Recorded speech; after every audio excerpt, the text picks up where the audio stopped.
जय हिंद दोस्तों, स्वागत है एक बार फिर से आपका अपना परिवार एफएमएससी ग्रुप डिस्कशन। दोस्तों हर रोज़ की भांति एक बार फिर से आप लोग के बीच होमवर्क सीरीज को लेकर आ चुके हैं। तो दोस्तों इसी होमवर्क सीरीज के में लास्ट में जो आप लोग को एक होमवर्क दिया था प्रत्येक दिन, जिसका जवाब आप लोगों को कमेंट के माध्यम से करना होता है। तो कल का क्वेश्चन था कि प्रथम आर्थिक गणना कब हुआ था। इसका सही जवाब होगा 1977 में हुआ था। और जिसका जवाब बहुत सारे दोस्तों का आया, जिसमें हमारे पहले स्थान पर हो जाएगा राकेश यादव जी, दूसरे स्थान पर अरुण चौहान, अंकित कुमार, उसके बाद खान आसिफ हो जाएंगे, उसका दीपक कुमार जो हमारे मेंबर थे, पहले मेंबर रह चुके हैं, जो अभी फिलहाल यहाँ पे अनुपस्थित हैं, जो ऑनलाइन के माध्यम से क्लास को रेगुलर चलाते हैं। तो उनके द्वारा भी आज जवाब आया था। तो इसी के साथ हम लोग क्लास को स्टार्ट करने जा रहे हैं और डेली करंट अफेयर्स रोज क्लास स्टार्ट किया जाता है और लास्ट में करंट अफेयर से ही क्लास को समाप्त भी किया जाता है। तो आज का क्लास करंट अफेयर शुरू करने जा रहे हैं। बता दीजिए आप लोग की हाल ही में भारत सरकार के अनुरोध पर इंटरपोल ने आर्थिक भगोड़ों को ट्रैक करने के लिए पहली बार कौन सा नोटिस जारी किया?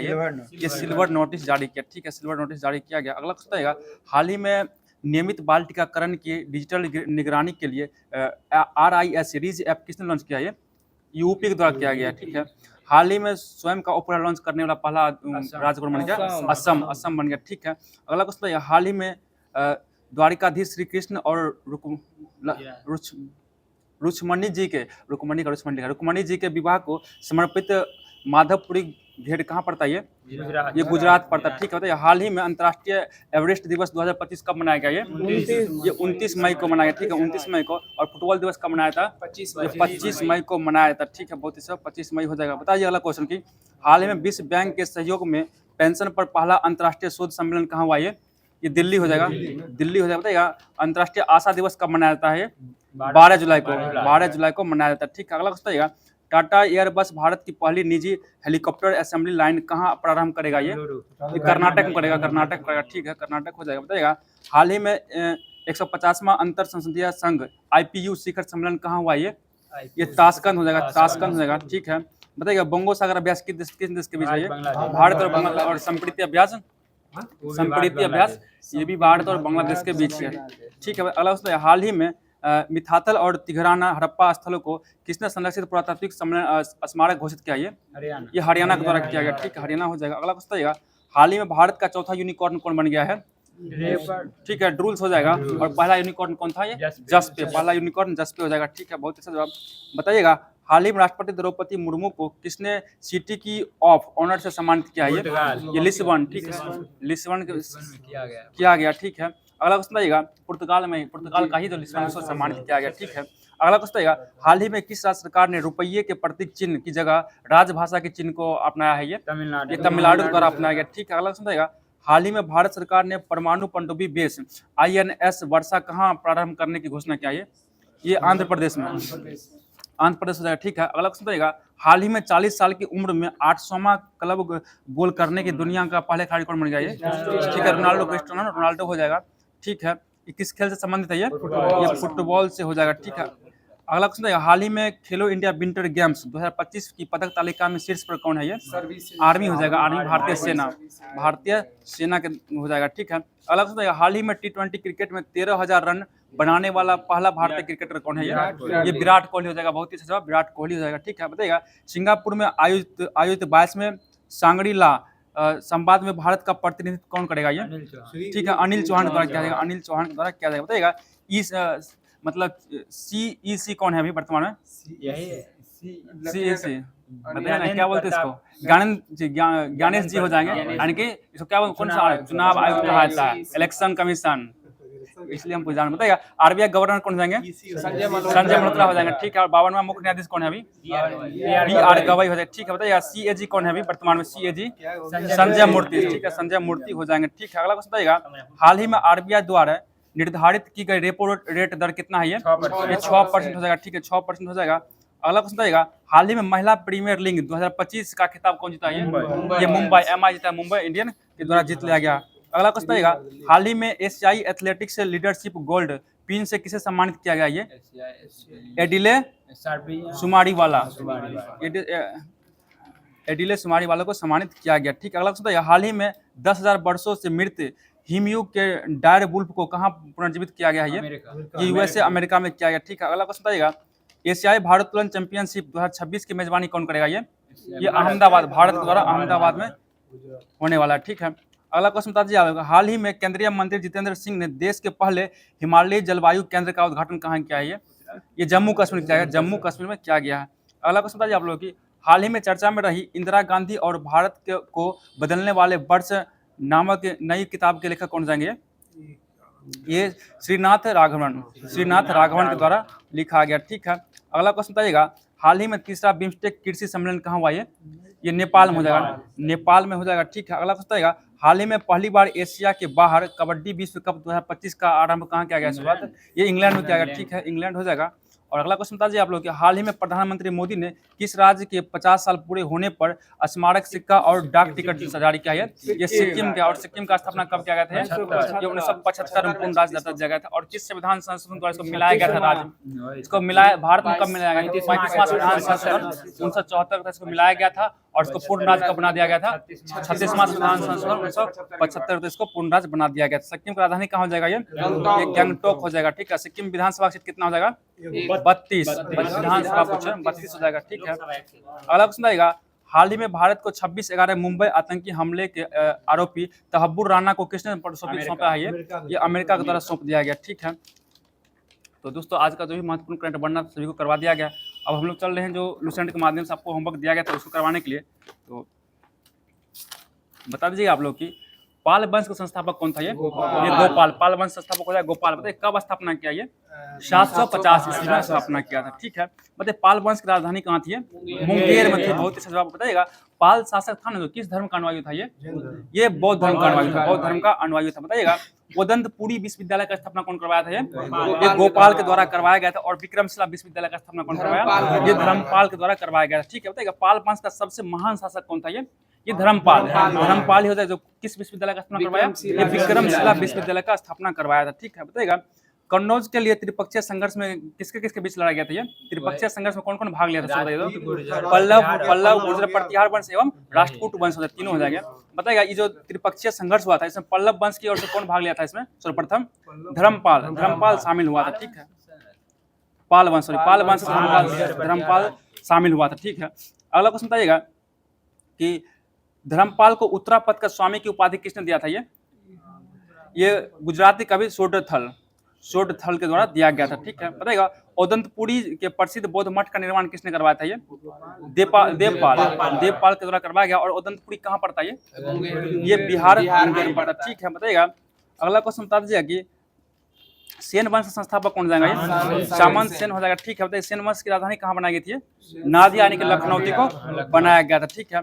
अगला क्वेश्चन बताइएगा सेन वंश के प्रमुख शासक कौन कौन थे? विजयासेन हो जाएंगे, बल्लाल सेन हो जाएगा और लक्ष्मण सेन हो जाएंगे, ठीक है। बताइए सेन वंश का प्रथम स्वतंत्र शासक कौन था? ये विजयासेन हो जाएंगे। और बताइए विजयासेन जो था किस धर्म का अनुयायी था? ये जैन धर्म का अनुयायी था, ठीक है। जैन धर्म का अनुयायी हो जाएगा, ठीक है। बताइएगा दान सागर एवं अद्भुत सागर नामक ग्रंथ रचना किस सेन शासक ने किया था? ये बल्लाल सेन, ये बल्लाल सेन के द्वारा किया गया था, ठीक है।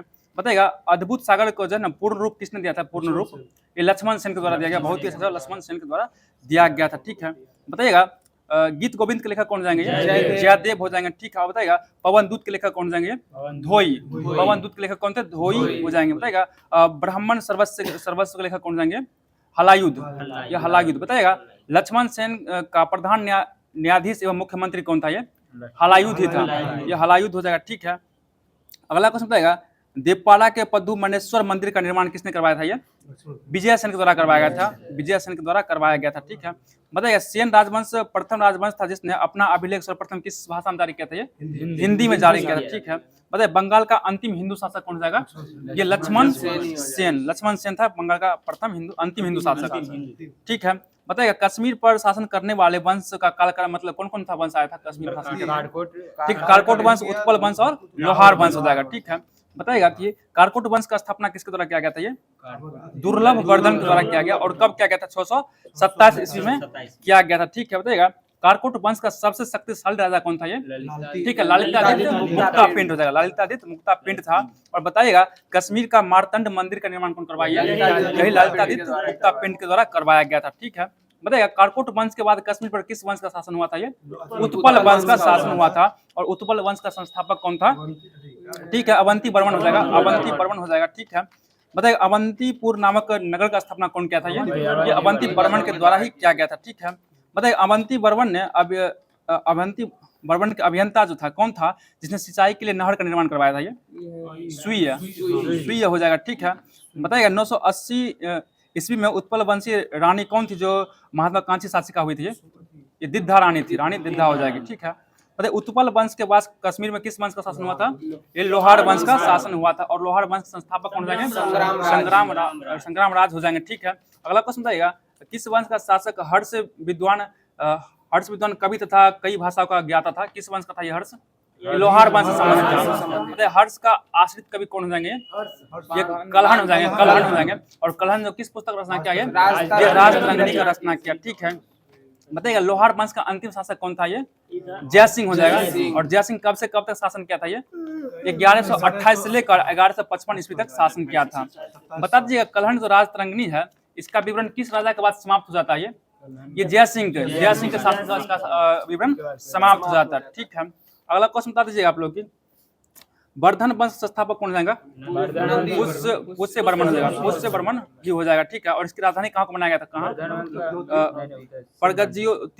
प्रागज्योतिष को बनाया गया था। बताइए कालांतर में जो है ना ये वर्धन वंश किस वंश में मिल गया था? ये पाल साम्राज्य का अंग बन गया था। ये बताएगा गुर्जर प्रतिहार वंश का संस्थापक कौन जाएगा? ठीक है, नागभट्ट प्रथम को द्वारा किया गया था। और बता दीजिए आप लोग की नागभट्ट द्वितीय को किस राष्ट्रकूट शासक ने हराया था? ये गोविंद तृतीय के द्वारा हराया गया था। ठीक है, अगला क्वेश्चन आएगा प्रतिहार वंश का सर्वाधिक शक्तिशाली और प्रतापी राजा कौन था? ये मिहिर भोज हो जाएगा। मिहिर भोज। और बताइएगा मिहिर भोज ने अपनी राजधानी किसको बनाया था? ये कन्नौज को बनाया था। ठीक है, बताइएगा राजशेखर प्रतिहार शासक किसके दरबार में रहते थे? ये किस प्रतिहार शासक के दरबार में रहते थे? महेंद्र पाल हो जाएगा। महेंद्र पाल के दरबार कौन रहता था? राजशेखर। बताइएगा प्रतिहार वंश का अंतिम राजा कौन था? ये यशपाल हो जाएगा। और ये गद्दी पर कब शासन था? 1036 ईस्वी में बैठा था। ये बताइए दिल्ली नगर की स्थापना किसके द्वारा किया गया था? ये देखिए तोमर ने तो अनंग पाल के द्वारा किया गया था। किस सदी में किया गया था? ये 11वीं सदी में किया गया था। ठीक है, बताइए अरब यात्री तो सुलेमान था ना, किस शासक के समय भारत आया था? ये प्रतिहार राजा वत्सराज समय कौन आया था भारत? अरब यात्री सुलेमान भारत आया था। बताइए गहरवाल वंश का संस्थापक कौन जाएगा? चंद्रदेव। गहरवाल वंश संस्थापक चंद्रदेव हो जाएगा। और इस वंश की राजधानी कहाँ बनाया गया था? वाराणसी को बनाया गया। ठीक है, बताइएगा गहरवाल वंश का सर्वाधिक शक्तिशाली राजा कौन हो जाएगा? गोविंद चंद्रन हो जाएगा। ठीक है, और अगला क्वेश्चन बताइएगा स्वयंवर से जयचंद की पुत्री संयोगिता का अपहरण किसने किया था? ये पृथ्वीराज तृतीय क्या था? और बता दीजिएगा कि गहरवाल वंश का अंतिम शासक कौन जाएगा?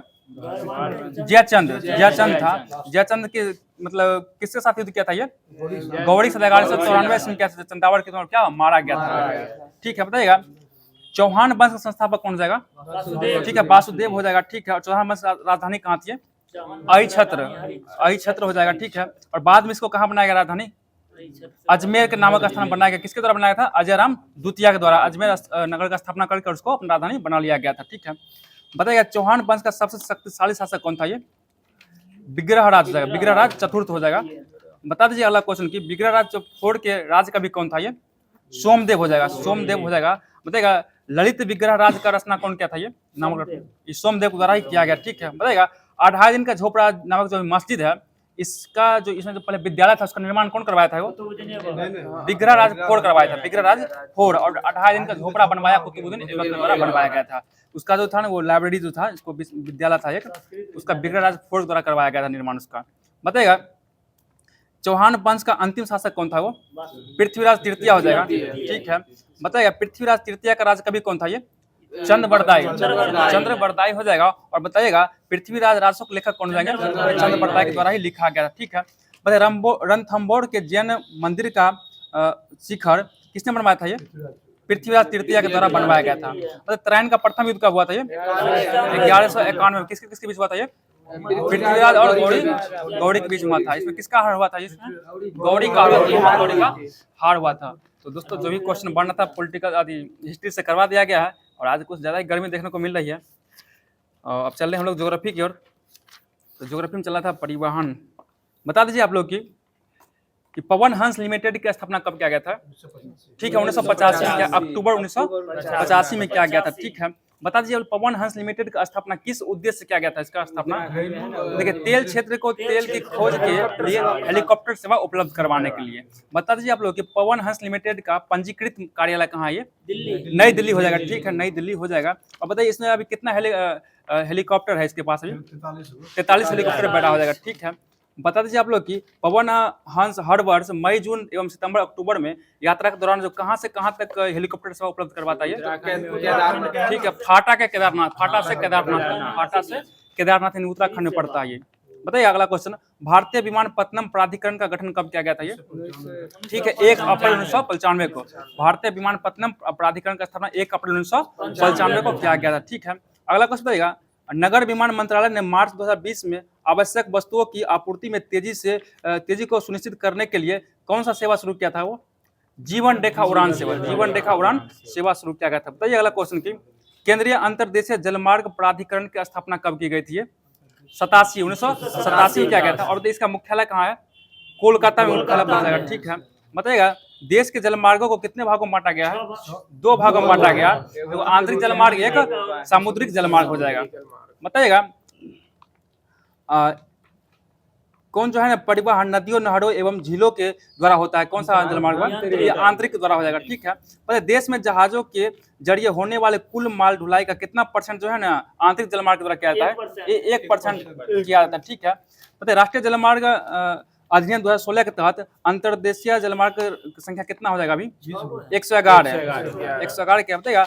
हल्दिया से इलाहाबाद तक जलमार्ग को राष्ट्रीय जलमार्ग संख्या 1 घोषित किया गया। कब घोषित किया गया? ये 22 अक्टूबर 1986 को, 22 अक्टूबर 1986 घोषित किया गया। अगला क्वेश्चन बताइएगा, भारत में लगभग जो लंबी समुद्री सीमा कितना लंबा है? समुद्री सीमा का लंबाई 7517, लेकिन उसका पूर्ण है 7516.6 किलोमीटर है, जो यहाँ 7517 लिया गया है। अगला क्वेश्चन बताइएगा, हाँ ठीक है, बताइए भारत में बड़े पतन संख्या कितना हो जाएगा? 12 गो बड़ा पतन है और छोटा पतन संख्या कितना है? 200। छोटा पतन संख्या 200 है। बताइएगा देश के व्यापार की कुल मात्रा का कितना % जो है ना व्यापार में समुद्री मार्ग से होता है? ये 95% होता है। और ये मूल्य की दृष्टि से कितना % होता है? 68% होता है मूल्य की दृष्टि से। बताइएगा NW1 जो है ना किसको जोड़ता है? ये इलाहाबाद से हल्दिया को जोड़ता है। और इसकी लंबाई कितना हो जाएगा? 1620 किलोमीटर, 1620 किलोमीटर हो जाएगा। और NW2 किसको जोड़ता है? ये सादिया से धुबरी पट्टी को जोड़ता है और इसकी लंबाई कितना हो जाएगा?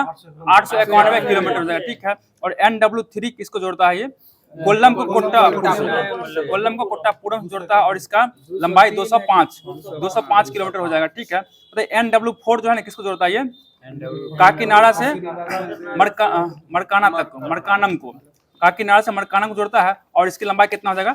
1095 किलोमीटर हो जाएगा। ठीक है, और NW5 किसको जोड़ता है? ये तलचर से धमड़ा को जोड़ता है और इसका लंबाई कितना हो जाएगा? 623 किलोमीटर हो जाएगा। और बताइएगा NW6 है, किसको जोड़ता है? ये लखीपुर से भांगा को जोड़ता है। बताइए अगला क्वेश्चन की देश का सबसे बड़ा बंदरगाह कौन हो जाएगा? ये मुंबई में है। ठीक है, मुंबई में हो जाएगा। बताइएगा बड़े बंदरगाह का नियंत्रण किसके द्वारा किया जाता है? ये केंद्र सरकार के द्वारा किया जाता है। बताइएगा छोटे बंदरगाह जो है ना संविधान किस सूची में आता है? ये संवर्धित सूची में आता है और इसका प्रबंधन कौन करता है? राज्य सरकार के द्वारा प्रबंधन किया जाता है। ठीक है, देश का सर्वश्रेष्ठ प्राकृतिक बंदरगाह कौन है?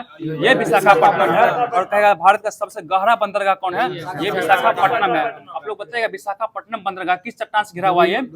ये डॉल्फिनोज नामक पहाड़ी से चट्टान से क्या है? पीछे में है। ये बताइएगा कि किस बंदरगाह का निर्माण है ना मुंबई बंदरगाह का दबाव कम करने के लिए किया गया था? ये कांडला बंदरगाह का नया नाम क्या होगा? दीनदयाल उपाध्याय। देखिए इस तरह का क्वेश्चन पूछता है, जैसे भार किसका भार कम करने के लिए किसका निर्माण किया गया? जैसे मुंबई बंदरगाह का भार कम करने किसका क्या गया था? ये कांडला का निर्माण किया गया, जिसका नाम क्या अभी वर्तमान में दीनदयाल उपाध्याय। और कांडला बंदरगाह कहाँ पड़ता है? किस राज्य में? ये गुजरात राज्य में पड़ता है। ठीक है, बताइए कांडला बंदरगाह कैसा बंदरगाह? ये ज्वारीय बंदरगाह है। ज्वारीय बंदरगाह जो मुक्त व्यापार क्षेत्र वाला बंदरगाह है। ये बता दीजिए आप लोग कि भारत का पहला निगमीकृत बंदरगाह कौन जाएगा? ये एन्नोड बंदरगाह। और इसका नया नाम क्या कर दिया? ये कामराज बंदरगाह कर दिया गया। बहुत ही अच्छा कामराज हो जाएगा। पता है विशाखापट्टनम बंदरगाह कैसा बंदरगाह? ये भूबद्ध बंदरगाह है। बताइएगा अरब सागर रानी किसे कहा जाता है? ये कोच्चि बंदरगाह को अरब सागर की रानी कहा जाता है। बताइएगा अगला क्वेश्चन बताएगा, एन्नूर बंदरगाह की स्थापना मूल रूप से किस बंदरगाह का उपग्रह बंदरगाह के रूप में किया गया था? चेन्नई बंदरगाह। ये सब कुछ घुमा के पूछ देगा, किस बंदरगाह, चेन्नई बंदरगाह को भार कम करने के लिए किस बंदरगाह का निर्माण किया गया? एन्नूर बंदरगाह का निर्माण किया गया था। और एन्नूर बंदरगाह का निर्माण कब किया गया था? ये 2001 में किया गया था। 1 फरवरी 2001 में किया गया था। और किसके द्वारा किया गया था? ये किस प्रधानमंत्री द्वारा? अटल बिहारी वाजपेयी के द्वारा किया गया था। और इसमें परिचालन कब प्रारंभ हुआ पूर्ण रूप से? 2002 में कर दिया गया। और पता है इसका जो है ना, कामराज बंदरगाह नाम कर दिया गया। किस वर्ष क्या गया कामराज नाम इसका एन्नूर का? ये कर गया 2014 में कर दिया गया। ठीक है, अगला क्वेश्चन आएगा, भारत में एक कंपनी के रूप में पंजीकृत सबसे पहला बंदरगाह कौन जाएगा? ये यही कामराज बंदरगाह। ये कामराज बंदरगाह सबसे पहला पंजीकृत बंदरगाह हो जाएगा ये कंपनी के रूप में। और कंपनी अधिनियम कब आया था? ये 1956 में आया था। अगला क्वेश्चन आएगा, तूतीकोरिन बंदरगाह का नया नाम क्या हो जाएगा? ये BO चिदम्बरम। ठीक है, और बताइए कांडला का क्या नाम होगा? नया नाम दीनदयाल हो जाएगा। और एन्नूर का नया नाम कामराज हो जाएगा। ठीक है, बता दीजिए आप लोग, कोलकाता जो है ना किस प्रकार का बंदरगाह है? ये नदिया बंदरगाह, नदी को बना हुआ है, नदिया बंदरगाह हो जाएगा। किस नदी पर कोलकाता बंदरगाह है? ये हुगली नदी पर हो जाएगा। ठीक है, बता दीजिएगा, हर मौसम में कार्य करने वाला एकमात्र कृत्रिम बंदरगाह कौन जाएगा? ये चेन्नई बंदरगाह हो जाएगा। और चेन्नई बंदरगाह किस राज्य में पड़ता है? ये तमिलनाडु राज्य में पड़ता है। बहुत ही सही, तमिलनाडु राज्य हो जाएगा। ठीक है, बताइए भारत का सबसे प्राचीन बंदरगाह कौन जाएगा? ये चेन्नई बंदरगाह ही भारत का सबसे प्राचीन बंदरगाह है। और चेन्नई बंदरगाह का स्थापना किस वर्ष हुआ था? ये 1875 में किया गया था। ठीक है, पता है किस प्रोजेक्ट से चेन्नई और तूतीकोरिन के बीच 434 समुद्री मील दूरी कम होने की संभावना है? ये ठीक है, सेतु समुद्रम शिप कनाल।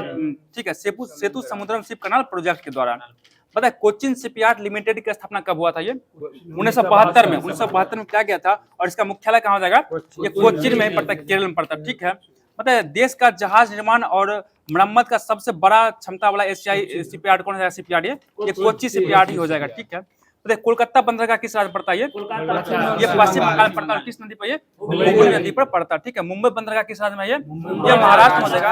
और चेन्नई बंदरगाह किस राज्य में? ये तमिलनाडु में हो जाएगा। और चेन्नई बंदरगाह किस मतलब ये बंगाल खाड़ी में। ठीक है, मतलब कोचिन बंदरगाह कहाँ है? ये कोचिन ये केरल में हो जाएगा। और विशाखापट्टनम ये आंध्र प्रदेश में पड़ता है। और पारदीप बंदरगाह ये ओडिशा राज्य में पड़ता है। बताइएगा तूतीकोरिन कहाँ पड़ता है? ये तमिलनाडु राज्य में पड़ता है। मोरमुगुआ बंदरगाह ये गोवा पड़ा। कांडला कहाँ पड़ता है? गुजरात में, न्यू मंगलुरु ये कर्नाटक में पड़ता है। और नहवा सोबा बंदरगाह ये महाराष्ट्र पड़ता है। और एन्नूर बंदरगाह कहाँ हो जाएगा? तमिलनाडु। बताइए किस राज्य में 3 को बंदरगाह है? ये तमिलनाडु में। कौन कौन सा बताइए तो आप लोग? ठीक है, चेन्नई, तूतीकोरिन और एन्नूर बंदरगाह कहाँ है? ये तमिलनाडु राज्य में है। ठीक है, बताएगा मारमागुआ एक कैसा पतन है? ये कृत्रिम है या प्राकृतिक है? ये प्राकृतिक है, प्राकृतिक हो जाएगा। ठीक है, और बताइएगा जो किससे घिरा हुआ है? ये अरब सागर से, ब्रेक वाटर और मोल से घिरा हुआ है। बताइएगा मारमागुआ का मतलब कितना मीटर गहराई वाला एक ड्राफ्ट चैनल है? ये 14.4 मीटर, 14.4 मीटर जो बड़े पोत को आने जाने में मदद करता है। ये बताइएगा भारत का पहला निजी बंदरगाह और सबसे बड़ा कंटेनर बंदरगाह कौन है? ये मुंद्रा बंदरगाह हो जाएगा। मुंद्रा बंदरगाह। और मुंद्रा बंदरगाह किस राज्य में पड़ता है? ये गुजरात पड़ता है, गुजरात राज्य में। बताइएगा विश्व के जहाज पुनर्वर्तन उद्योग में भारत का हिस्सेदारी कितना है? इसमें 25 से 30%, 25 से 30% हो जाएगा। बताइएगा विश्व का सबसे बड़ा जहाज पुनरावर्तन कारखाना कहाँ है? ये अलांग सोसिया, गुजरात। ठीक है, अलांग सोसिया गुजरात पड़ता है। और इसका शुरुआत कब किया गया था? 1983 में किया गया था। तो देश का प्रथम बंदरगाह कौन था? ये दहेज बंदरगाह कहाँ पड़ता है? ये गुजरात में। अब पता है रसायन बंदरगाह के नाम से किसे जाना है? दहेज को ही जाना। कहाँ पड़ता है? ये गुजरात पड़ता है। तो दोस्तों ज्योग्राफी का भी जो भी महत्वपूर्ण क्वेश्चन था सभी को करवा दिया गया। अब हम लोग चल रहे हैं भारतीय संविधान की ओर। अगला क्वेश्चन बताइए, संविधान से बताइएगा राष्ट्रपति के पास जो है ना कितने लोगों का सेक्रेटरियल स्टाफ होता है? ये 5 लोगों का होता है। 5 लोगों का होता है। बताइएगा राष्ट्रपति के कार्यकाल के दौरान उनके वेतन तथा भत्ते में किसी प्रकार की कमी की जा सकती है? नहीं की जा सकती है। ठीक है, नहीं की जा सकती है। और बता दीजिए आप लोग कि राष्ट्रपति को अवकाश ग्रहण करने के बाद पेंशन के रूप में कितना रुपया दिया जाता है? 1.5 लाख रुपया, यानी 1.5 लाख रुपया सालाना दिया जाता है। और स्टाफ के खर्च के लिए कितना दिया जाता है? 60,000 रुपया प्रति महीना अलग से दिया जाता है। समझ गए ना? 1.5 लाख उनका वेतन हो गया और स्टाफ खर्चा 60,000 अलग से दिया जाता है। पेंशन हुआ, सॉरी पेंशन दिया जाता है। ठीक है, बताइएगा कि भारत का प्रधानमंत्री का नियुक्ति कौन करता है? ये राष्ट्रपति के द्वारा ही किया जाता है। और बता दीजिए भारत के नियंत्रक एवं महालेखा परीक्षक नियंत्रण कौन करते हैं? ये नियुक्ति राष्ट्रपति के द्वारा ही किया जाता है। और सर्वोच्च न्यायालय एवं उच्च न्यायालय के मुख्य न्यायाधीश नियुक्ति राष्ट्रपति के द्वारा ही किया जाता है। बताइएगा भाषाई आयोग के सदस्य की नियुक्ति कौन करते हैं? राष्ट्रपति के द्वारा किया जाता है। नियुक्ति की बात चल रहा है। और महान्यायवादी की नियुक्ति कौन करते हैं? राष्ट्रपति। और महान्यायवादी की चर्चा किस अनुच्छेद में है? अनुच्छेद 76 में हो जाएगा। अनुच्छेद 76 में हो जाएगा। वित्त आयोग के सदस्यों का नियुक्ति कौन करते हैं? राष्ट्रपति। नियुक्ति का काम लगभग राष्ट्रपति के द्वारा ही किया जाता है, ध्यान रखिए। बताइएगा राष्ट्रपति जो संसद के कैसा अंग होते हैं? अभिन्न अंग। और संसद जो है किसको मिलाकर बनता है? ठीक है, लोकसभा, राज्यसभा एवं राष्ट्रपति को मिलाने के बाद क्या बनता है? संसद बन जाता है, संसद बनता है। ठीक है, अगला क्वेश्चन बताइएगा संसद के सत्र को आहूत करने, सत्रावसान करने तथा लोकसभा भंग करने संबंधी अधिकार राष्ट्रपति का है। ये कैसा अधिकार राष्ट्रपति का? ये विधायी शक्ति है, ये विधायी शक्ति का अधिकार है उनका। बता दीजिए अगला क्वेश्चन की संसद द्वारा पारित विधेयक को किसके अनुमोदन के बाद ही कानून बनता है? ये राष्ट्रपति का अनुमोदन के बाद ही क्या बनता है? ये कानून बनता है। ठीक है, अगला क्वेश्चन बताइएगा नए राज्यों का निर्माण और वर्तमान राज्यों के क्षेत्र में सीमाओं या नामों परिवर्तन करना, ये राष्ट्रपति का किस राष्ट्रपति का किस अधिकार के तहत है? ये विधायी शक्ति का अधिकार। बता दीजिए धन विधेयक की चर्चा किस अनुच्छेद में? ये अनुच्छेद 110 में हो जाएगा। और संचित निधि में व्यय करने वाले विधेयक का चर्चा किस अनुच्छेद में? ये 117 का 3 में है। देखिए ये जो भी बोले ना, सभी चीज जो है राष्ट्रपति का अनुमोदन के बाद ही किया जा सकता है काम। जैसे धन विधेयक हो गया, चाहे संचित निधि से धन निकालना, ये सारा चीज राष्ट्रपति के अनुमोदन के बाद ही निकल सकता है वहां से धन। अगला क्वेश्चन बताइएगा राज्यों के बीच व्यापार वाणिज्य और समागम पर निर्बंध लगाने वाला विधेयक किस अनुच्छेद में है? ये चर्चा अनुच्छेद 304 हो जाएगा। अनुच्छेद 304 में हो जाएगा। ठीक है, बताइएगा कि संयुक्त अधिवेशन कौन बुलाता है? ये राष्ट्रपति के द्वारा बुलाया जाता है। और किस अनुच्छेद के तहत बुलाता है? अनुच्छेद 108 के तहत बुलाता है। ठीक है, बताइएगा किसी अनुदान की मांग राष्ट्रपति की सिफारिश पर ही की जाएगी अन्यथा नहीं होगा। ये किस अनुच्छेद में है? ये अनुच्छेद 113 का 3 हो जाएगा। अनुच्छेद 113 का 3 में कहा गया। बता दीजिए अगला क्वेश्चन की राष्ट्रपति को लोकसभा में आंग्ल भारतीय समुदाय के व्यक्तियों को प्रतिनिधित्व नहीं होने पर उसे समुदाय के 2 व्यक्ति को मनोनीत करने का अधिकार पहले था। किस अनुच्छेद के तहत था? ये अनुच्छेद 331 के तहत था। और ये जो था एंग्लो इंडियन को समाप्त कर दिया गया किस संविधान संशोधन द्वारा? 104वां संविधान संशोधन तहत इसको समाप्त कर दिया गया। अगला क्वेश्चन बताएगा कि राष्ट्रपति जो साहित्य, कला, विज्ञान के क्षेत्र में राज्यसभा में 12 सदस्य का मनोनयन करते हैं किस अनुच्छेद के द्वारा? ये अनुच्छेद 80 के 3 अनुच्छेद 80 के 3 के तहत मनोनयन करते हैं। बता दीजिए आप लोग कि राष्ट्रपति का अध्यादेश किस अनुच्छेद में? ये अनुच्छेद 123 हो जाएगा। और कहेगा राज्यपाल का अध्यादेश किस अनुच्छेद में है? अनुच्छेद 213 में हो जाएगा। बहुत ही अच्छा जवाब। अगला क्वेश्चन बताइएगा कि बता दीजिए कि सैन्य बलों में सर्वोच्च शक्ति किसके पास था? ये राष्ट्रपति के पास ही होता है। ठीक है, बताइए दूसरे देशों के साथ कोई भी समझौता या संधि किसके नाम से किया जाता है? ये राष्ट्रपति के नाम से ही किया जाता है। और अगला क्वेश्चन बताइएगा विदेशों के लिए भारतीय राजदूत की नियुक्ति कौन करता है? ये राष्ट्रपति के द्वारा। और विदेश से भी और भारत में राजदूत आने का अनुमति कौन देता है? ये राष्ट्रपति के द्वारा ही दिया जाता है। बताइए राष्ट्रपति का क्षमादान चर्चा किस अनुच्छेद में? ये अनुच्छेद 72 में किया गया है। ठीक है, और अगला क्वेश्चन बताइएगा जब क्षमादान की पूर्व याचिका राष्ट्रपति ने रद्द कर दी हो तो दूसरी बार याचिका की जा सकती है? नहीं की जा सकती है। ठीक है, अगला क्वेश्चन बताइएगा आपातकाल संबंधी उपबंध किस भाग में है? ये आपातकाल उपबंध अनुच्छेद भाग पूछे भाग 18 में। और अनुच्छेद कितना हो जाएगा? अनुच्छेद 352 से 360 तक हो जाएगा। ठीक है, बता दीजिए आप लोग राष्ट्रीय आपात चर्चा किस अनुच्छेद में? ये अनुच्छेद 352 हो जाएगा। ठीक है, और बता अगला क्वेश्चन बताइएगा कि युद्ध या बाह्य आक्रमण या सशस्त्र विद्रोह के कारण जो राष्ट्रपति शासन लगता है किस अनुच्छेद तहत लगता है? राष्ट्रीय आपात 352 तहत लगता है। बाह्य आक्रमण लगेगा 352 से लगेगा राष्ट्रीय आपात। अगला क्वेश्चन बताइए राष्ट्रपति शासन चर्चा किस अनुच्छेद में? 356 हो जाएगा। इससे राज्यों में संवैधानिक तंत्र विफल होने के कारण क्या लगता है? राष्ट्रपति शासन लगता है। और किस अनुच्छेद तहत लगता है? ये अनुच्छेद 356 के तहत लगाया जाता है। और बताइए अगला वित्तीय आपात किस अनुच्छेद में? अनुच्छेद 360 में किया गया। और वित्तीय आपात का न्यूनतम अवधि कितना होता है? ये 2 माह का होता है। और अधिकतम अवधि कितना होता है? निश्चित नहीं किया गया। अगर वित्तीय आपात लगता है तो सभी के पेंशन से पैसा जो है काटा जा सकता है, समझे ना? वित्तीय आपात लगने पर क्या चीज है? न्यूनतम 2 माह, कम से कम रहेगा 2 माह रहेगा। अधिकतम इसका सीमा सीमित नहीं किया गया है वित्तीय आपात का।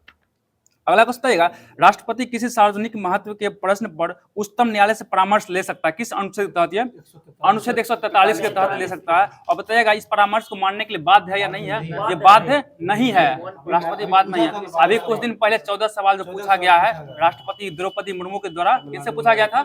BR गवई से पूछा गया ना। तो वो 14 जवाब अगर उस सवाल का जवाब देते हैं और उनको अच्छा लगेगा तो मानेंगे, नहीं लगेगा तो छोड़ देंगे, उससे कोई फर्क पड़ने वाला नहीं है।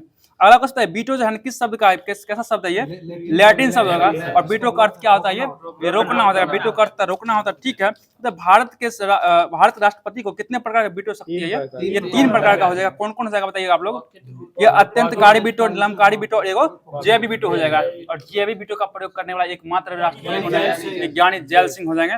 तो दोस्तों इससे आगे जो भी रह गया कल देखा जाएगा पॉलिटिकल साइंस में। अब आगे चलते हैं हम लोग फिजिक्स की ओर। तो बता दीजिएगा आप लोग की फैराडे ने विद्युत अपघटन कितना नियम दिया था, ये 2 को नियम दिया था। और कब दिया था, ये 1834 में दिया था। अगला क्वेश्चन बताइएगा विद्युत अपघटन की क्रिया में किसी इलेक्ट्रोड पर मुक्त हुए पदार्थ की द्रव्यमान विद्युत अपघटन में प्रवाहित हुए संपूर्ण विद्युत आवेश के अनुक्रमानुपाती होता है, किस नियम के अनुसार, ये फैराडे का प्रथम नियम हो जाएगा, फैराडे के प्रथम नियम हो जाएगा। बता दीजिए अगला क्वेश्चन की किसी तत्व का विद्युत रासायनिक तुल्यांक उस तत्व का वह द्रव्यमान है जो उस तत्व के विद्युत अपघटन में कितना आवेश प्रवाहित करने पर मुक्त होता है, 1 कूलम आवेश, 1 कूलम आवेश प्रवाहित करने पर क्या होता है, वो मुक्त होता है। बताइएगा विद्युत रासायनिक तुल्यांक का SI मात्रक क्या होता है, 1 किलोग्राम प्रति कूलम हो जाएगा, किलोग्राम प्रति कूलम हो जाएगा। अगला क्वेश्चन बताइएगा यदि विभिन्न विद्युत अपघटन में समान प्रबलता की धारा समान समय तक प्रवाहित की जाए तो मुक्त हुए पदार्थ के द्रव्यमान उसके संगत रासायनिक तुल्यकों के अनुक्रमानुपाती होता है, ये किस नियम के अनुसार, ये फैराडे के द्वितीय नियम के अनुसार हो जाएगा। अगला क्वेश्चन आएगा सभी तत्वों के लिए रासायनिक तुल्यांक तथा विद्युत रासायनिक तुल्यांक का अनुपात क्या होता है, ये एक सार्वत्रिक नियतांक होता है। बताइएगा एक सार्वत्रिक नियतांक को क्या कहते हैं, फैराडे नियतांक भी कहा जाता है। और इसका मान कितना होता है, 9.65 × 10⁷ कूलम प्रति तुल्यांक भार, ठीक है। अगला क्वेश्चन बता दीजिएगा कि विद्युत लेपन में जिस धातु का परत चढ़ाना होता है उसका क्या लिया जाता है, एनोड या कैथोड, एनोड लिया जाता है उसका। और बताइए जिस पर लेप चढ़ाना होता है उसका क्या लिया जाता है, उसका कैथोड लिया जाता है। बताइए एनोड प्लस होता है या माइनस होता है, एनोड प्लस होता है और कैथोड माइनस हो जाएगा, ठीक है। बताइएगा विद्युत धारा के चुंबकीय प्रभाव की खोज कब किया गया था, ये 1820 में किया गया था। और किसके द्वारा किया गया था, ये देखिए हैंस क्रिश्चियन ऑस्टेट द्वारा किया गया था। विद्युत धारा के चुंबकीय प्रभाव खोज कौन के थे, हैंस क्रिश्चियन ऑस्टेट द्वारा किया गया। कब किया गया था, ये 1820 ईस्वी में किया गया था, ठीक है। अगला क्वेश्चन बताइएगा किसी चालक में विद्युत धारा प्रवाहित करने पर उसके चारों ओर कौन सा क्षेत्र उत्पन्न होता है, चुंबकीय क्षेत्र उत्पन्न होता है, ठीक है। अगला क्वेश्चन बताइए चुंबकीय क्षेत्र का परिमाण जो है ना किस पर निर्भर करता है, ये चालक में प्रवाहित धारा के मान पर, चालक में प्रवाहित धारा के मान पर निर्भर करता है। जैसे जैसे चालक की प्रवाहित धारा परिमाण में वृद्धि होगी वैसे वैसे उसके दिए गए बिंदु पर उत्पन्न चुंबकीय क्षेत्र में क्या होगा, वृद्धि हो जाएगा। बताइए किसी चालक से प्रवाहित की गई विद्युत धारा के कारण उत्पन्न चुंबकीय क्षेत्र चालक से दूर जाने पर क्या होता है, घटता है, जितना दूर जाएगा उतना घटने लगेगा। अगला क्वेश्चन बताइएगा एक विद्युत धारा दूसरी विद्युत धारा पर बल लगाती है, यह खोज किसने किया था, ये आंद्रे मेरी एम्पियर द्वारा किया गया था, ठीक है। और अगला क्वेश्चन बताइएगा जब समांतर चालकों में एक दिशा में विद्युत धारा प्रवाहित होती है तो दोनों के बीच कौन सा बल लगता है, ये आकर्षण बल लगता है, ठीक है। बता दीजिए अगला क्वेश्चन जब समांतर चालकों में एक दूसरे के विपरीत दिशा में विद्युत धारा प्रवाहित होती है तो इसके बीच कौन सा बल लगता है, ये प्रतिकर्षण बल लगता है, ठीक है। अगला क्वेश्चन है हमारे शरीर की तंत्रिका कोशिकाओं के अनुदिश गमन करने वाली दुर्लभ आयन धाराएं किस क्षेत्र का उत्पन्न करता है, ये चुंबकीय क्षेत्र ही उत्पन्न करता है। अगला क्वेश्चन था मानव शरीर के 2 मुख्य भाग जिसमें चुंबकीय क्षेत्र उत्पन्न होना महत्वपूर्ण है, कौन कौन भाग हो जाएगा, ठीक है। हृदय और मस्तिष्क हो जाएगा। और हृदय संबंधित ECG किससे संबंधित है, ये हृदय संबंधित इलेक्ट्रोकार्डियोग्राम हो जाएगा। और एक EEG है, किससे संबंधित है, ये मस्तिष्क से संबंधित हो जाएगा, ठीक है, मस्तिष्क से हो जाएगा। अगला क्वेश्चन आएगा शरीर के भीतर चुंबकीय क्षेत्र शरीर के विभिन्न भागों के प्रतिबिंब प्राप्त करने का आधार बनाता है, ऐसा एक विशेष तकनीक जिसे क्या कहते हैं, चुंबकीय अनुदान प्रतिबिंब कहते हैं, चुंबकीय अनुदान प्रतिबिंब कहा जाता है। अगला क्वेश्चन बता दीजिए आप लोग पास लिपटे विद्युत रोधी तांबे के तार की बेलन की आकृति की अनेक फेरे वाली कुंडली को क्या कहते हैं, परिनालिका कहते हैं, परिनालिका कहा जाता है। परिनालिका के भीतर जो है ना चुंबकीय क्षेत्र कैसा होता है, एक समान होता है, एक समान होता है, ठीक है। बता दीजिएगा परिनालिका के भीतर जो है ना किसको रखकर विद्युत चुंबक बनाया जाता है, ये नरम लोहा को रखकर बनाया जाता है, ठीक है। बता दीजिए आप लोग विद्युत चुंबकीय प्रेरण का खोज कौन किया था, ये माइकल फैराडे के द्वारा किया गया। और कब किया गया था, ये 1831 में, 1831 ईस्वी में किया गया था, ठीक है। अगला क्वेश्चन था अगला क्वेश्चन वह प्रक्रम जिसके द्वारा किसी चालक के परिवर्तित चुंबकीय क्षेत्र के कारण अन्य चालक में विद्युत धारा प्रेरित होती है उसे क्या कहलाता है, विद्युत चुंबकीय प्रेरण कहलाता है, विद्युत चुंबकीय प्रेरण कहलाता है। और अगला क्वेश्चन बताइएगा जब कुंडली की गति की दिशा चुंबकीय क्षेत्र की दिशा के लंबवत होती है तब कुंडली में उत्पन्न प्रतिरोध विद्युत धारा अधिकतम होती है। इस स्थिति में प्रेरित विद्युत धारा की दिशा ज्ञात करने के लिए किसका उपयोग करते हैं? फ्लेमिंग के दक्षिण हस्त नियम का प्रयोग करते हैं।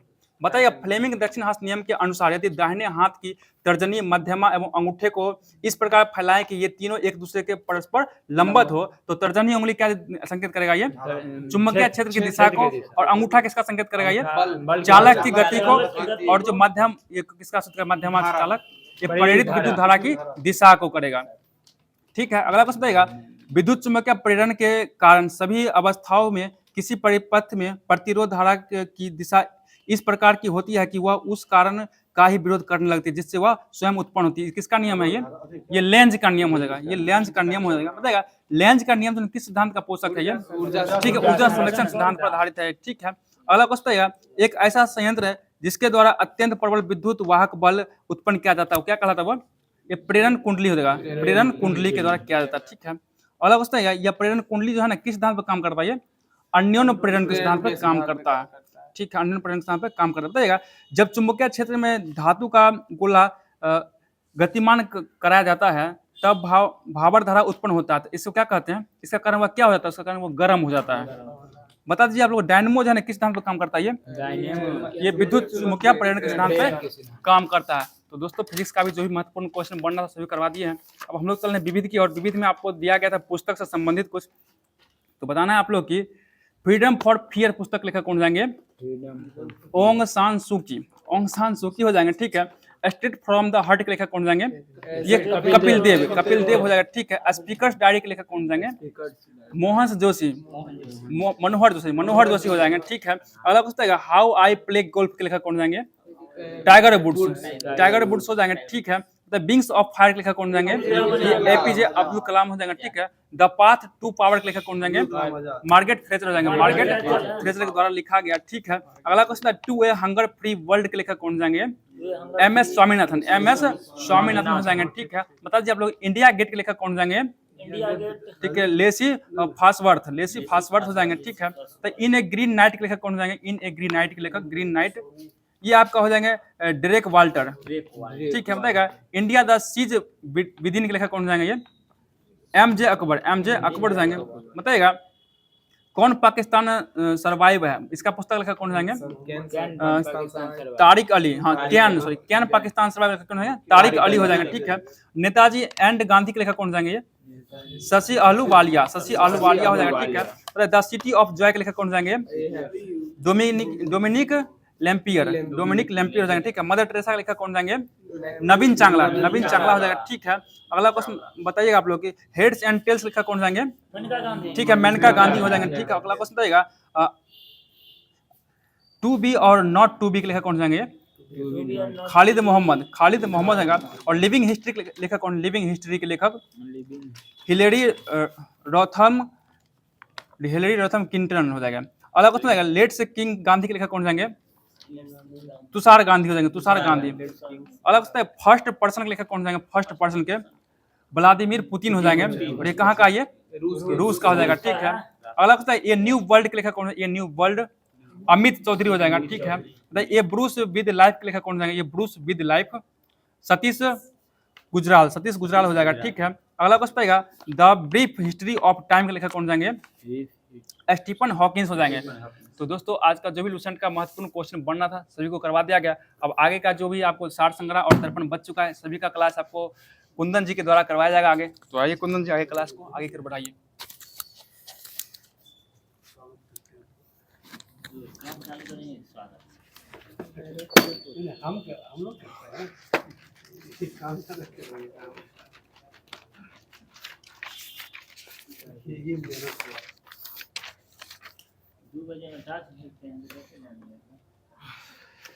स्वागत है साथियों एक बार फिर से। जैसा कि आप लोग जान रहे हैं, होमवर्क सीरीज को आप लोगों के मध्य चलाया जा रहा है, उसी कड़ी को आगे बढ़ाते हुए मेरे द्वारा स्टार्ट किया जा रहा है दर्पण का सारभूत तत्व।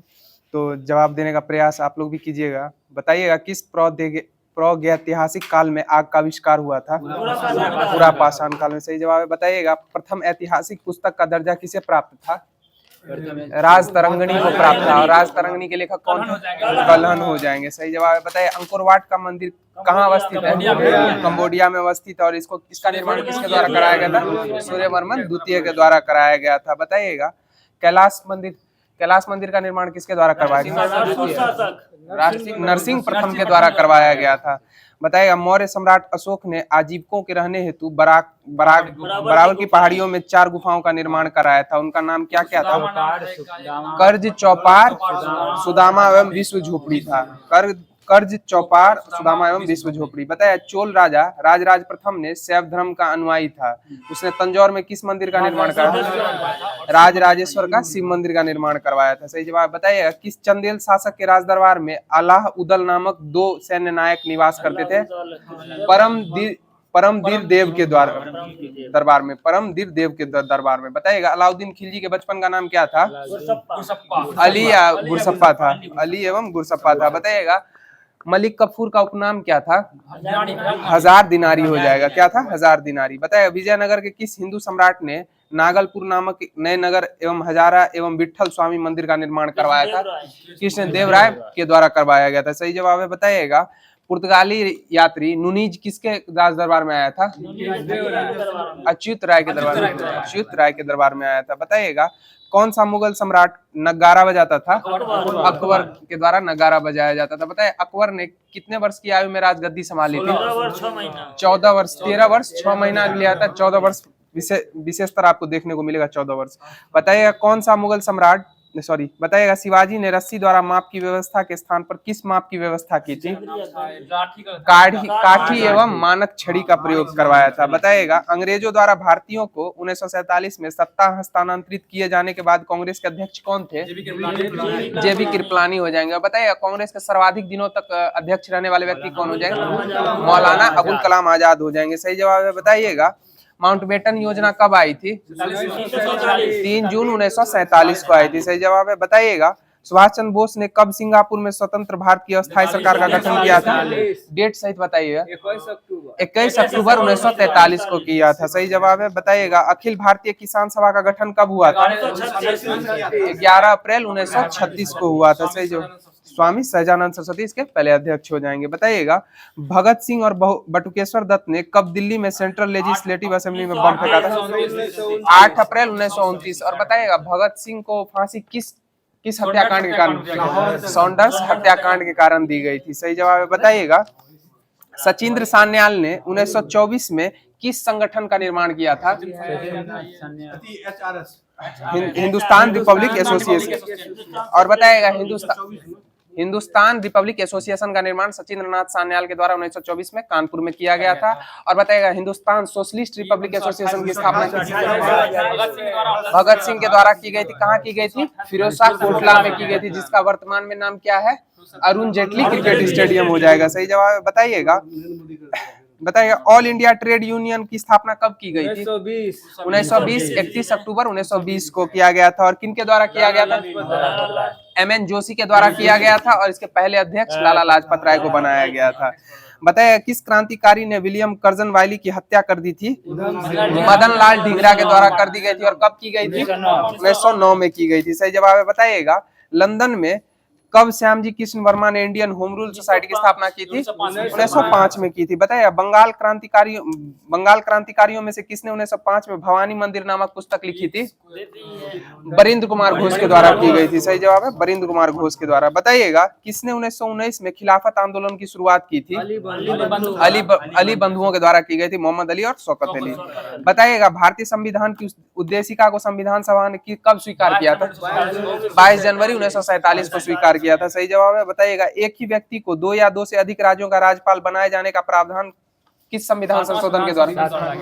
7वां संविधान संशोधन 1956 के द्वारा ऐसा लागू किया गया था। बताइएगा पहली बार जब इंदिरा गांधी प्रधानमंत्री बनी थी वो किस सभा की सदन थी? राज्यसभा के सदन की सदस्य थी। बताइएगा किसके अंतर्गत राष्ट्रपति का निर्वाचन समानुपातिक प्रतिनिधित्व प्रणाली एवं एकल संक्रमणीय मत पद्धति के द्वारा होता है? अनुच्छेद 55 के द्वारा होता है। सही जवाब है। बताइएगा बलवंत राय मेहता समिति का गठन किस वर्ष किया था? 1957 में त्रिस्तरीय। बताइएगा भारत में न्यायिक पुनरावलोकन का सिद्धांत किस देश के संविधान से लिया गया है? अमेरिका से लिया गया है। बताया नीति निर्देशक तत्व भारतीय संविधान में किस देश से लिया गया है? आयरलैंड से लिया गया। मौलिक अधिकार अमेरिका से लिया गया, और मौलिक कर्तव्य कहा है तो यूएसएसआर से लिया गया। बताइएगा किस अनुच्छेद में वर्णन मिलता है कि भारत अर्थात इंडिया राज्यों का संघ है? अनुच्छेद 1 में इसका उल्लेख मिलता है। बताइएगा लिखित संविधान की अवधारणा किस देश की देन है? फ्रांस की देन है। और बताइएगा पारिस्थितिकी निकाय में ऊर्जा का प्राथमिक स्रोत क्या है? सौर ऊर्जा। सही जवाब है। बताइएगा विश्व रंगमंच दिवस किस तिथि को मनाते हैं? 27 मार्च। सही जवाब है। 27 मार्च को विश्व रंगमंच दिवस मनाते हैं। बताइए संयुक्त राष्ट्र संघ द्वारा किस तिथि को जैव विविधता दिवस मनाया जाता है? 22 मई को मनाया जाता है। सही जवाब बताइएगा समुद्री वातावरण में मुख्य प्राथमिक उत्पाद क्या होते हैं? फाइटोप्लैंक्टन हो जाएंगे। फाइटोप्लैंक्टन हो जाएंगे। बताइएगा मानव गतिविधि में परिवर्तित पर्यावरण क्या कहलाता है? एंथ्रोपोजेनिक पर्यावरण कहलाता है। बताइएगा कार्बोनेट राष्ट्रीय उद्यान किस राज्य में स्थित है? उत्तराखंड में स्थित है। और यह किस नदी के किनारे है? रामगंगा नदी के मध्य में है। रामगंगा नदी इसके मध्य से होकर गुजरती है। बताइएगा ब्लू माउंटेन राष्ट्रीय उद्यान भारत के किस राज्य में है?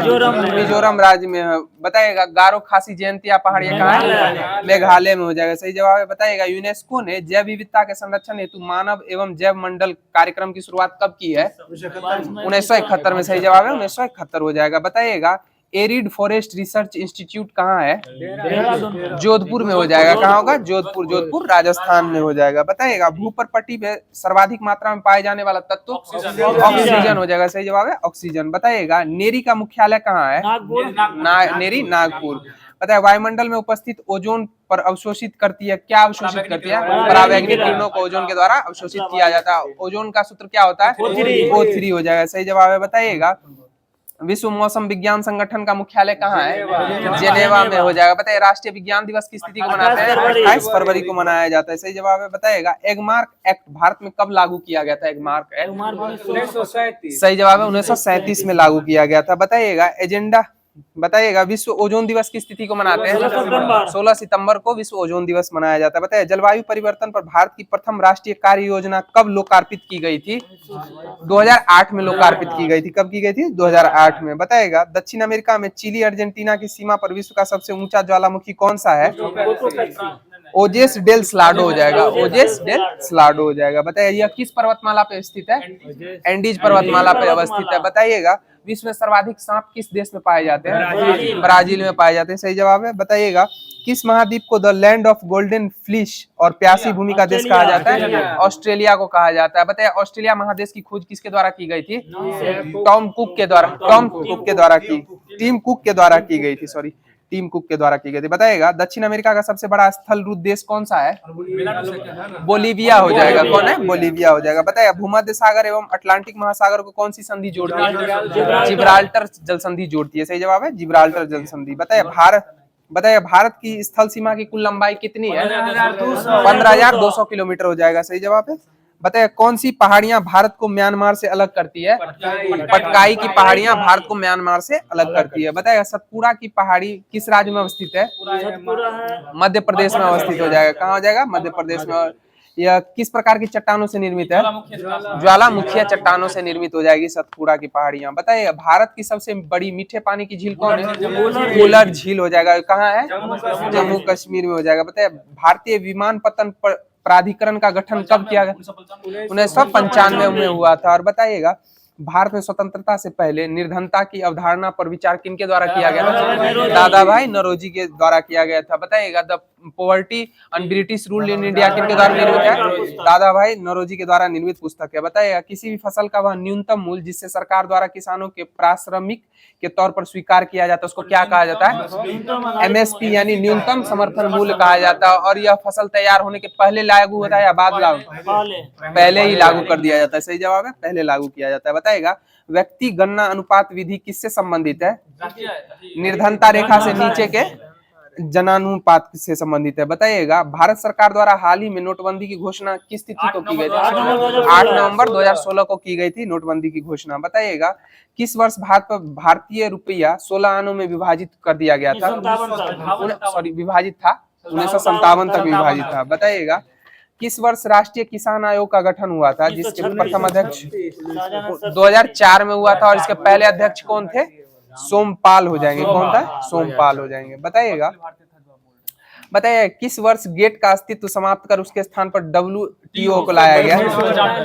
1 जनवरी 1995 को लाया गया। उससे पहले यह गेट के नाम से जाना जाता था। बताइएगा भारत की मुख्य फसल कौन सी है? चावल हो जाती है। बताइएगा भारत के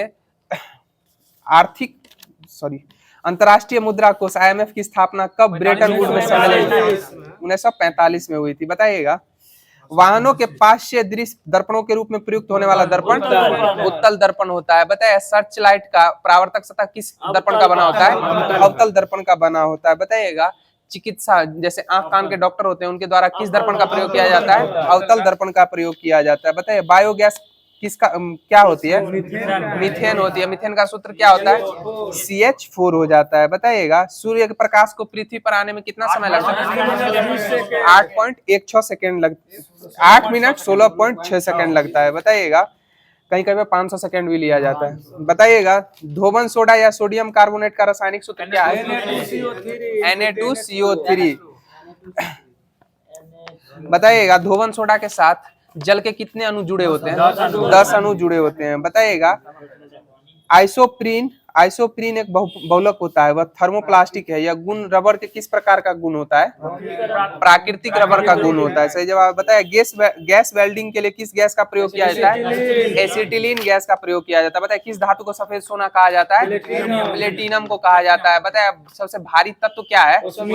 ओस्मियम हो जाएगा। सही जवाब है। बताइएगा एक सरल लोलक का आवर्तकाल किस पे निर्भर होता है? उसकी लंबाई पे निर्भर करता है। बताइएगा भारतीय कृषि का इतिहास किसने लिखा था? भारतीय कृषि का इतिहास किसके द्वारा लिखा गया था? MS रंधावा के द्वारा लिखा गया था। कांग्रेस का इतिहास होगा ना तब पट्टाभी सीतारामैया के द्वारा हो जाएगा। बताइए कांग्रेस के त्रिपुरी अधिवेशन 1939 की अध्यक्षता किनके द्वारा की गई थी? सुभाष चंद्र बोस के द्वारा ही की गई थी। सही जवाब है। बताइएगा माही सुगंधा किसकी प्रजाति है? धान की प्रजाति हो जाएगा। और बताइए कंचन किसकी प्रजाति है? आंवला की प्रजाति है। कंचन किसकी प्रजाति है? आंवला की प्रजाति है। और अम्रपाली आम की प्रजाति है। बताइएगा पीली क्रांति किस फसल के उत्पादन से संबंधित है? तिलहन उत्पादन से संबंधित हो जाएगा पीली क्रांति। बताइए भारत में सर्वाधिक रेशम उत्पादन करने वाला राज्य कर्नाटक हो जाएगा। सही जवाब है। बताइएगा भारत में काला सोना के रूप में किस चीज को जाना जाता है? कोयला को जाना जाता है। बताइएगा शक्तिमान 1 और शक्तिमान 2 किसकी अनुवांशिक परिवर्तन फसल है? मक्का की हो जाएंगी। बताइए विश्व में सर्वाधिक सब्जी का उत्पादन किस देश में होता है? चीन के द्वारा किया जाता है। बताइएगा किस भारतीय महानतम क्रिकेट खिलाड़ी महिला खिलाड़ी ने हाल ही में क्रिकेट से संन्यास लिया था? मिताली राज के द्वारा लिया गया था। बताइए भारत के किस शतरंज खिलाड़ी को वैश्विक संचालन संस्था FIDE का उपाध्यक्ष चुना गया था? विश्वनाथ आनंद को चुना गया था। बताइए बांग्लादेश का राष्ट्रीय खेल क्या है? कबड्डी हो जाएगा। कबड्डी में खिलाड़ियों की संख्या कितनी? 7 होते हैं। बताइएगा कीबोर्ड के केबल को कंप्यूटर के जिस पोर्ट में लगाते हैं उस पोर्ट को क्या कहते हैं? USB पोर्ट कहा जाता है। बताइए कीबोर्ड कैसा डिवाइस है? इनपुट डिवाइस हो जाएगा। और प्रिंटर कैसा डिवाइस है? आउटपुट डिवाइस हो जाएगा। सही जवाब है। बताइएगा विद्या वाहिनी परियोजना किस पर बल देती है? कंप्यूटर शिक्षा पर बल देती है। सही जवाब है। कंप्यूटर शिक्षा पर बल देती है। बताइएगा माइक्रोवेव ओवन में जिस माइक्रोवेव ट्यूब का प्रयोग किया जाता है वो क्या कहलाता है? मैग्नेट्रोन ट्यूब कहलाता है। क्या कहलाता है? मैग्नेट्रोन ट्यूब कहलाता है। बताइए राष्ट्रीय धातु विज्ञान की प्रयोगशाला कहाँ स्थित है? जमशेदपुर में हो जाएगा धातु विज्ञान की। बताइएगा विश्व रेड क्रॉस दिवस की स्थिति को मनाते हैं? 8 मई को मनाते हैं। बताइए अंतर्राष्ट्रीय महिला दिवस की स्थिति को मनाते हैं? 8 मार्च को मनाया जाता है। सही जवाब है। बताइएगा रेमन मैग्सेसे पुरस्कार को किस अन्य नाम से जाना जाता है? एशिया का नोबेल के नाम से जाना जाता है। और यह किस सरकार के द्वारा दिया जाता है? फिलीपींस की सरकार के द्वारा दिया जाता है। फिलीपींस की राजधानी कहाँ है? मनीला हो जाएगा। अंतर्राष्ट्रीय चावल संशोधन संस्थान कहाँ है? मनीला में ही है। बताइएगा डाइट किस देश की संसद का नाम है? जापान के संसद का नाम है। बताइएगा हाल फिलहाल में बांग्लादेश में छात्रों के द्वारा किस पार्टी का गठन किया गया है? जातीय नागरिक पार्टी का गठन किया गया है। जातीय नागरिक पार्टी का गठन किया गया है। बताइएगा संयुक्त नौसेना अभ्यास वरुण किन किन देशों के मध्य होता है? भारत एवं फ्रांस के मध्य होता है। सही जवाब है। बताइएगा डॉक्टर भीमराव अम्बेडकर का जन्म तिथि कब है? 14 अप्रैल 1891 हो जाएगा। और बताइएगा डॉक्टर भीमराव अंबेडकर की समाधि स्थल को क्या कहा जाता है? चैत्रा भूमि कहा गया है। तो दर्पण का जो भी सारभूत तत्व था यहीं पर समाप्त हो गया। आगे की कड़ी में स्पार्क पब्लिकेशन का जो वन लाइनर है, जिसमें बिहार के जो भी एग्जाम हुए उनका संकलन है, उससे अब स्टार्ट किया जा रहा है। बताइएगा किस राज्य में सबसे अधिक पवन ऊर्जा की क्षमता का उपयोग किया जाता है? गुजरात राज्य में किया जाता है। बताइएगा क्रिप्ट करेंसी के पीछे की तकनीक को कैसे जाना जाता है? ब्लॉकचेन पद्धति के द्वारा जाना जाता है। बताइएगा विश्वनाथ आनंद की आत्मकथा का शीर्षक क्या था? Mind master. सही जवाब है माइंड मास्टर हो जाएगा। बताइएगा चाप चारकूट त्योहार कहाँ मनाया जाता है? मिजोरम में मनाया जाता है। बताइए कौन सा विकिरण मोबाइल संचार व्यवस्था के लिए प्रयोग में लाया जाता है? माइक्रोवेव संचार व्यवस्था। बताइएगा किसी सिलाई मशीन की सुई की गति कैसी होती है? आवर्ती गति होती है। सही जवाब है आवर्ती गति हो जाएगा। बताइएगा प्रिज्म से गुजरने पर प्रकाश का कौन सा वर्ण सबसे ज्यादा झुकता है?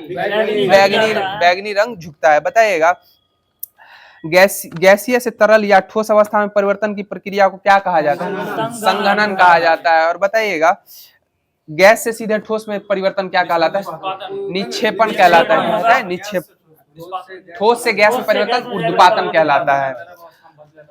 बताइएगा D2O का अधिकतम उपयोग कहाँ होता है? मंदक के परमाणु भट्टी में किया जाता है। बताइएगा पादप में जाइलम किसके लिए उत्तरदायी होता है? जल के संवहन के लिए उत्तरदायी होता है। बताइएगा पादप अपनी शाखा में जो जल होता है, अवशिष्ट जल, उसको किस पद्धति के द्वारा अलग करते हैं? वाष्पोत्सर्जन के द्वारा ही अलग करते हैं। सही जवाब है। बताइएगा किस दिन अंतर्राष्ट्रीय योग दिवस मनाया जाता है? 21 जून को अंतर्राष्ट्रीय योग दिवस। इस बार 10वां हुआ है। बताइएगा भारत किस देश के साथ सबसे लंबी अंतर्राष्ट्रीय सीमा से जुड़ा हुआ है? बांग्लादेश। 4096.6 हो जाएगा। बताइएगा बुशवेल्ड घास के स्थल कहाँ पाए जाते हैं? दक्षिण अफ्रीका में पाए जाते हैं बुशवेल्ड घास के मैदान। बताइएगा कौन सी भारत की सबसे छोटी आर्द्र भूमि है? रेणुका वेटलैंड। और किस राज्य में अवस्थित है? हिमाचल प्रदेश। सही जवाब है हिमाचल प्रदेश में अवस्थित है। बताइए सत्यशोधक समाज की शुरुआत किनके द्वारा की गई थी? ज्योतिराव फुले के द्वारा की गई थी। ज्योतिराव फुले के द्वारा। बताइए ब्रिटिश प्रधानमंत्री रैमजे मैकडोनाल्ड द्वारा सांप्रदायिक पंचायत की घोषणा कब की गई थी? 16 अगस्त 1932 को की गई थी। सही जवाब है। बताइएगा भारतीय संविधान की 8वीं अनुसूची में कितनी भाषाएं सम्मिलित है? 22 भाषाओं का उल्लेख है। सही जवाब है। सर्वप्रथम 14 था, उसके बाद संशोधित करते करते 22 भाषाओं को इसमें जोड़ा गया है। बताया किस आंग्ल मैसूर युद्ध में अंग्रेजी फौज ने टीपू सुल्तान को मारा था? चौथे आंग्ल मैसूर युद्ध में। सही जवाब है। बताइएगा कौन सी कृति कबीर की वाणी का संकलन है? बीजक हो जाएगा। बताइए चिपको आंदोलन किससे संबंधित है? पेड़ की कटाई से संबंधित हो जाएगा। बताइए आगरा शहर का संस्थापक कौन था? सिकंदर लोदी। और कब इसकी स्थापना की थी? 1504 में। सही जवाब है। बताइएगा दीपक पुनिया का संबंध किस खेल से है? कुश्ती खेल से हो जाएगा। बताइए भारत के किस राज्य में द्विसदनीय व्यवस्थापिका है? बिहार राज्य में 6 राज्यों में है, जिसमें एक बिहार भी है। बताइए चंपा किस महाजनपद की राजधानी थी? उनकी राजधानी हो जाएगा। बताइए डॉक्टर वर्गीज कुरियन का नाम किसके लिए विख्यात है? श्वेत क्रांति के से संबंधित है। ऑपरेशन फ्लड किससे संबंधित है? दुग्ध उत्पादन से संबंधित है। बताइएगा रेडियो सक्रियता की खोज किसके द्वारा की गई? हेनरी बैक्यूरेल के द्वारा रेडियो सक्रियता की खोज की गई थी। बताइएगा क्षारीय मृदा धातुओं में कौन सा अधिकतम विद्युत धनी होता है? बेरियम हो जाएगा। बीए हो जाएगा। बताइए लोकसभा के अध्यक्ष को कौन चुनता है? लोकसभा के सदस्यगण चुनते हैं। कौन चुनते हैं? लोकसभा के सदस्यगण चुनते हैं। बताइए मिशन इंद्रधनुष का संबंध किससे है? टीकाकरण से संबंधित हो जाएगा। बताइएगा भारत में रेलवे की शुरुआत कब हुई थी? 1853 में। कहां से कहां हुई थी? मुंबई से ठाणे के बीच 34 किलोमीटर हो जाएगा। बताइए अरुणाचल प्रदेश की फुडुंगटो नदी पर जल विद्युत परियोजना कौन सी जल विद्युत परियोजना है? दीक्षी जल विद्युत परियोजना हो जाएगा। बताइए शुष्क बर्फ को किसको कहा जाता है? कार्बन डाइऑक्साइड को कहा जाता है शुष्क बर्फ कहा जाता है। बताइएगा 1791 महिला एवं महिला नागरिक अधिकार घोषणा किस महिला ने तैयार की थी? ओलम दे गुज के द्वारा की गई थी। बताएगा फिजी की राजधानी कहाँ है? सुबह हो जाएगी। बताए इजराइल की मुद्रा का क्या नाम है? न्यू शेकेल हो जाएगा। बताए भारतीय सेना के सर्वोच्च सेनापति कौन होते हैं? राष्ट्रपति हो जाएंगे। सही जवाब है। बताइए भारतीय संविधान में कितनी अनुसूचियां हैं? 12 अनुसूचियां हैं। और सूची कितनी है? 3 सूचियां हैं, संघ राज्य एवं समवर्ती सूची। तो जो भी स्पार्क पब्लिकेशन का वन लाइनर दिया गया था वो समाप्त कर दिया गया है। और जैसा कि आप लोग जान रहे हैं कि लास्ट में आप लोग के लिए स्पीडी से जो करंट अफेयर दिया जाता है होमवर्क के माध्यम से वो अभी स्टार्ट किया जा रहा है। बताइएगा किस राज्य के सभी मदरसों में एनसीईआरटी पाठ्यक्रम अनिवार्य कर दिया गया है? उत्तर प्रदेश राज्य में कर दिया गया। बताया भरनी उत्सव कहाँ मनाया जाता है? केरल में मनाया जाता है। कहाँ? केरल में मनाया जाता है। बताइएगा हाल ही में किस देश ने बिमस्टेक की अध्यक्षता संभाली है? बांग्लादेश के द्वारा संभाली गई है। बताइएगा भारत में जन्म के समय लिंगानुपात 918 से बढ़कर कितना हो गया? 930 हो गया। पहले 918 था, वर्तमान में 930 हो गया है। बताइएगा प्रधानमंत्री नरेंद्र मोदी ने किस देश का सर्वोच्च नागरिक सम्मान मित्र भूषण से सम्मानित किया गया? श्रीलंका से द्वारा किया गया। बताइए श्रीलंका का राष्ट्रीय चिन्ह क्या है? सोने का शेर हो जाएगा। क्या हो जाएगा? सोने का शेर। बताइएगा किस राज्य ने सबसे अधिक वास्तविक आर्थिक विकास दर हासिल की है? तमिलनाडु के द्वारा वास्तविक विकास दर हासिल की गई है। बताइएगा भारतीय निशानेबाज ईशा सिंह ने अर्जेंटीना में आईएसएसएफ वर्ल्ड कप 2025 में महिलाओं की 25 मीटर पिस्टल स्पर्धा में कौन सा पदक जीता है? रजत पदक जीता है। बताइएगा एशिया के पहले vertical lift span railway bridge Pamban bridge का उद्घाटन कहाँ किया गया? तमिलनाडु में किया गया। बताएगा टाइगर ट्रम्प किन दो देशों के बीच होने वाला अभ्यास है?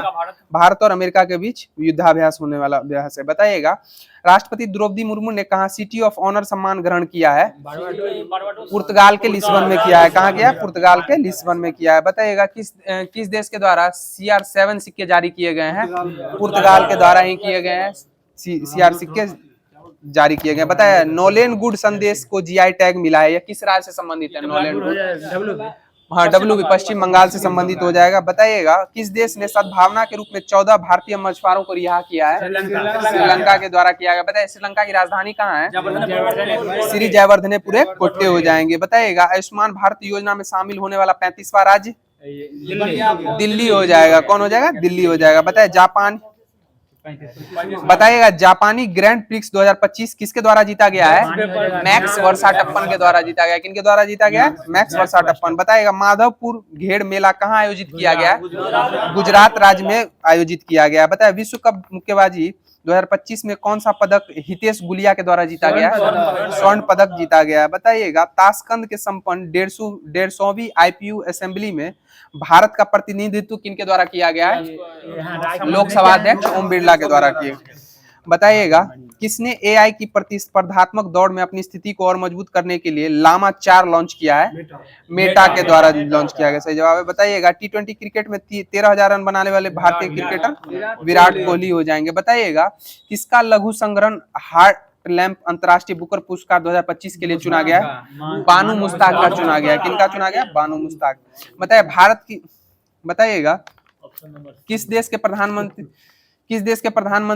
देश ने प्रधानमंत्री मोदी को अपनी विजय दिवस परेड के लिए आमंत्रित किया था? रूस के द्वारा किया गया था। बताइए राष्ट्रपति द्रौपदी मुर्मू को कहाँ मानद डॉक्टरेट की उपाधि से सम्मानित किया गया था? स्लोवाकिया में किया गया था। कहाँ किया गया था? स्लोवाकिया में किया गया था। बताइएगा डेथ वैली कहाँ है?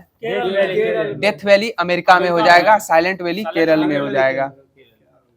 और बताइएगा अंधी घाटी कहाँ स्थित है? अंधी घाटी यूगोस्लाविया में है। अंधी घाटी यूगोस्लाविया में हो जाएगा। बताइएगा खुबानी उत्सव कहाँ मनाया गया? लद्दाख में मनाया गया। बताइए महिला सुरक्षा और सशक्तिकरण पर स्त्री शिखर सम्मेलन 2025 की मेजबानी किसके द्वारा की गई है? हैदराबाद के द्वारा की गई है। और बताइए किसने डिजिटल भुगतान में क्रांति लाने के लिए टर्बो UPI प्लगइन लॉन्च किया है? रेजर पे के द्वारा किए। बताइए खुलताबाद का नाम बदलकर रतनपुर किस राज्य के द्वारा किया गया? महाराष्ट्र के द्वारा किया गया। और आज का लास्ट क्वेश्चन हो जाएगा। बताइए विश्व हवाई अड्डा रैंकिंग 2025 की सूची में कौन सा हवाई अड्डा शीर्ष पे है? सिंगापुर का चांगी हवाई अड्डा हो जाएगा। तो साथियों जो भी होमवर्क सीरीज के माध्यम से आप लोगों को होमवर्क दिया गया था उसका डिस्कशन करवा दिया गया है। और जैसा कि आप लोग जानते हैं कि आप लोगों के लिए लास्ट में क्वेश्चन छोड़ा जाता है जिसका जवाब आप लोग को कमेंट माध्यम से देना रहता है। तो क्वेश्चन सुन लीजिएगा ध्यान से। अभिज्ञान शकुंतलम का प्रथम अंग्रेजी अनुवाद किनके द्वारा किया गया था? अभिज्ञान शकुंतलम का प्रथम अंग्रेजी अनुवाद किनके द्वारा किया गया था?